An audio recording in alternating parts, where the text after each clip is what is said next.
everyone. So I'm starting to work on some of the other structures and stuff. This is the little pump house for the oil or the fuel part of the coal slash fuel area. I have a box car over here that's never really going to be there. The thing is, I don't have a tanker car yet. I should get one, but I don't have one. So I just put this box car here just to make sure that where this pump part of the area of the pump house would not hit a car if it was there. But yeah, the pump house is actually, I put it on a small little base. So let's see if that focus on that. I glued the pump house and the pump onto a piece of styrene, and then I painted it like little concrete color for now. I still want to weather this little building up. I put a little liquid rust on there, but it didn't really rust as much as I want to yet. So I'm still going to have to weather it quite a bit more. And looks pretty cool next to that coal tower, which still needs some work, obviously. Everything seems to take a lot of time. But getting that glued onto like a piece of styrene base just to sit it there.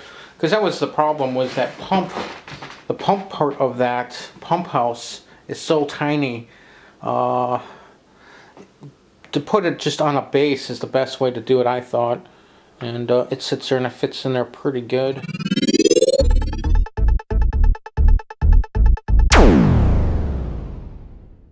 Good afternoon, everyone.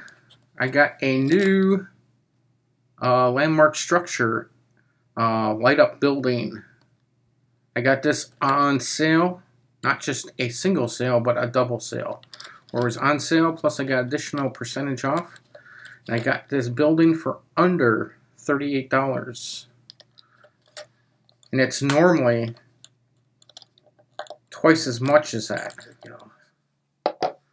Wow. Look at the detail on the top of the roof.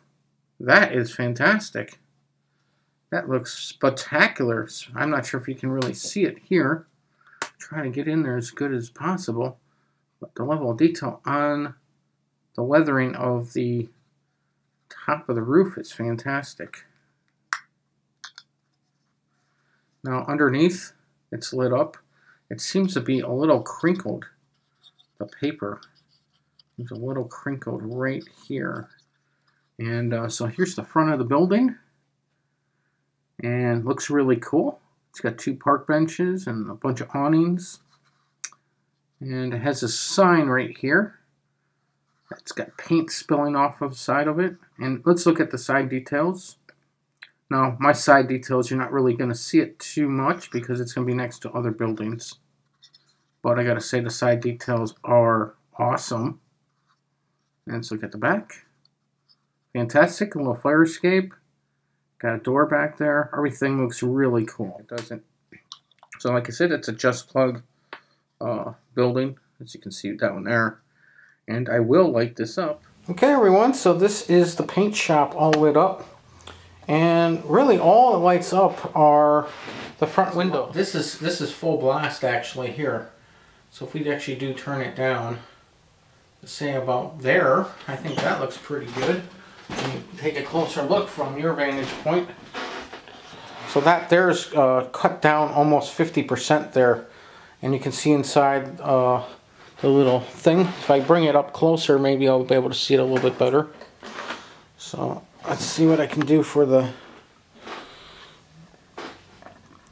See how it's all lit up, and it looks like a paint store where it's got like some shelves of paint and whatnot going on inside there. And so basically all the other windows they painted black, even at the top, and the sides are black, so they don't light up. The only thing that lights up is that front portion, which is pretty interesting. So if we look inside, yeah, they just added paint and cardboard along the edges to block off those windows. So it gives you a pretty cool idea of things that you can do with your own buildings when you light them up. And you could probably build your own little thing like that, where you just fold the cardboard and it would have it so that it's makes a little store. You'd have a floor, obviously, and then it looks like there's like some shelves, and then on the side And then you just put the light up at the top there. So you could actually do this with your own buildings using a printer and a program like a Photoshop or a Pixelmator or the GIMP or something like that. But yeah, pretty cool. Pretty cool indeed. So that is the paint shop lit up. It's not where it's going to go. It's going to go in the front section over there. And that is the last of the buildings that I'm going to have for my town. All the other ones I have, they're not all put together, of course, but that is the last of the buildings that will be. I'm going to draw outlines around all the buildings because I have to determine where I can drill based upon the supports underneath this foam area. So I'm going to draw all those out, like little outlines around the buildings, and then start hopefully drilling holes. I have pencil markings. So I have like the pencil markings for all the buildings here. And some of them look like I couldn't actually drill in, but I can. Because what I can do is I can look down here and see the support. And I can mark out and kind of measure where everything needs to go. It's going to be a little hard over in here to get, and what I'm going to do over there is just do what I did here.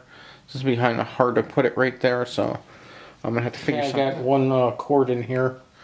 I put this piece of plastic so the thing wouldn't fall through the hole. The hole is, I'll lift that up. You can see it's a big hole, so I don't want that to go through, so I made this thing out of a piece of styrene so it can't go through.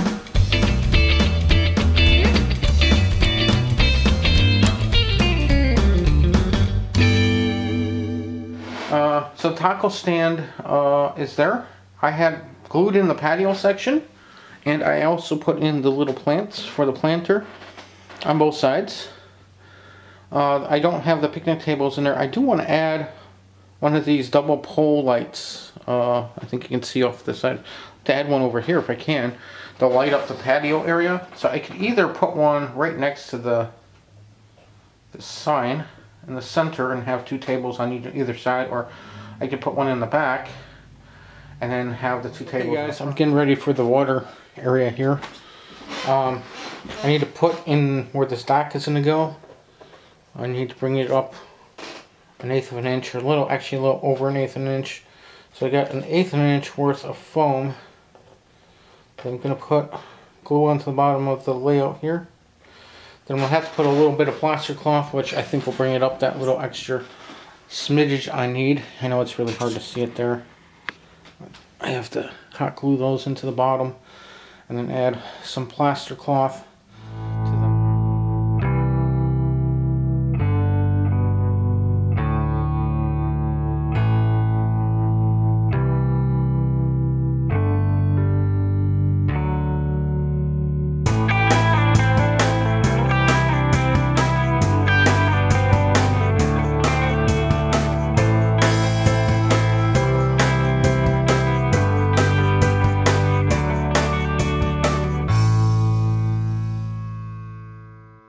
Brick.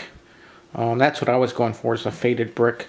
If I wanted it to be more with more white and more of the compound stuff, I would have left it on there longer and not wiped it up as fast. But some areas I did leave it on, but it's really hard to see because I don't really have a macro lens. But like in here between the windows, I left it on and you can really see it. I could have had that for all of it, but some of it I didn't want that. I kind of wanted it so that it didn't look like it was like uniformed.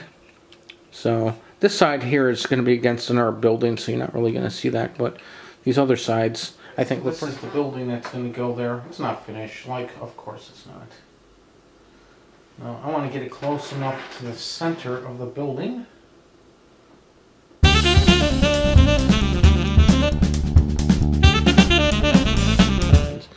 So these white things are a piece of styrene. I cut them up, and the reason I do that is I cut it and then I put like a little hole in the center, and then I do have it so that there's this little, I'm not sure if you can see that, but you can slide the thing in and you can see it doesn't want to come out. But I put that in because you see the hole underneath there? There's a pretty large hole. And I don't know if I want to plug those holes up, because if I ever want to get these lights out, all I'd have to do is go underneath the layout and remove them from the tidy wire thing that I have them set up with. This is the tidy wire. This thing here, I gotta tell you, is really worth it. Let me focus on that so you can kind of see. See, it's like it ties the wires down. So it has like some 3M tape, double stick tape, and you just stick it to the bottom of the layout, and you can tie all the wires together. Well, I have wires, you know, tied at several different locations, and it does every time you put one of these larger wires in. These ones, you definitely have to do it. The streetlight ones, they also need to be in the tighter wired things too, but they're not as. The problem with those is they get tangled. These ones get tangled. The streetlight wires. These ones don't get tangled at all, but because there's a lot of thickness there and they move around, you really need to. So that's really what takes the time. It's not actually putting this in and getting it out of there is probably like 10 minutes. But then going underneath the layout and then running the stuff through the tidy wires, and then you have to go through ones you already have tied up and stuff. That takes a little bit of time. Because first you have to flip the layout over, and then I put labels on like what light this is for and all that. And it just seemingly takes about 45 minutes. The first time I did it though, I didn't do the tidy wire stuff from the beginning. I had all these street lights that I had in, and those lights over there, and everything was tangled, so it took 3 hours. But now it's not that, it doesn't take that long to put them in. It's just underneath the layout part, because for me to get underneath the layout, I have to actually lift the whole layout up. So that's somewhat of an issue. It's not, the layout's very lightweight, but it's still big. So I have to make sure that it's not gonna fall or tip or anything like that. And that's really one of the biggest problems. A couple of these wires, I'm not sure how easy this is gonna be for me to show you this. Okay. So I had some of these wires, most notably these two here. They're really hard to see, as I can tell you. But there are two wires there. It didn't have an exposed wire to it. It was just black.